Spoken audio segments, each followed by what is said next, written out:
நடிகர் விஜய் தமிழ் சினிமாவில் மட்டுமல்லாமல் தமிழ்நாட்டு அரசியல் தலைமைகள் மத்தியிலும் பிரபலமான ஒருவராக இருக்கின்றார். இவர் நடிப்பில் இறுதியாக கோட் படம் வெளியானது.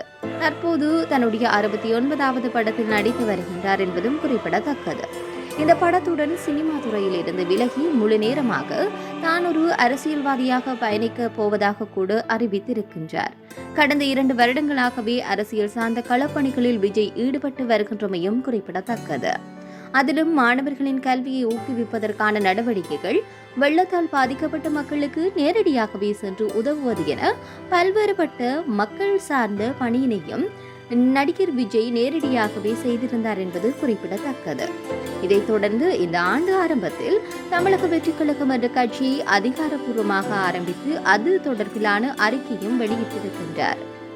அதன்பின் விஜயனுடைய ரசிகர்கள் பல்லாயிரக்கணக்கானோர் அவருடைய கட்சியில் தொண்டர்களாகவே இருக்கின்றனர்.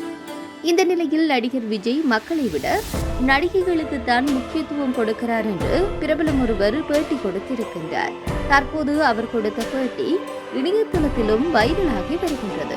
அதன்படி அவர் கூறுகின்ற போது, நடிகர் விஜய்க்கு அரசியலில் பெரிதாக ஈடுபாடு இல்லை.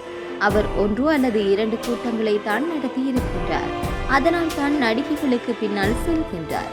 கீர்த்தி சுரேஷ் அவர் நடித்த படங்களில் முக்கியமான ஒருவராக காணப்படுகின்றார். இதனாலேயே அவருடைய திருமணத்திற்கு நேரில் சென்றார். விஜய் இன்னும் அரசியலில் சீரியஸாக இறங்கவில்லை. மாநாட்டில் மட்டும்தான் பெரிதாக குரல் கொடுத்தார். இதை வைத்திய மீடியாக்கள் பெரிதாக பேசி வருகின்றார்கள். ஆனால் அவர் இன்னும் பொதுக்கூட்டங்களில் கலந்து கொள்ளவில்லை. நிர்வாகிகளையும் தேர்ந்தெடுக்கவில்லை. அவருடைய கட்சி எங்கே இருக்கின்றது கூட தெரியவில்லை. இதனால் அவர் இன்னும் அரசியலுக்கு வரவே இல்லை என்றுதான் கூற வேண்டும் என பிரபலமான நபர் ஒருவர் இவ்வாறாக பேட்டி கொடுத்திருந்த செய்தியும் தற்போது இணையத்தில் வைரலாகி வருகின்றது.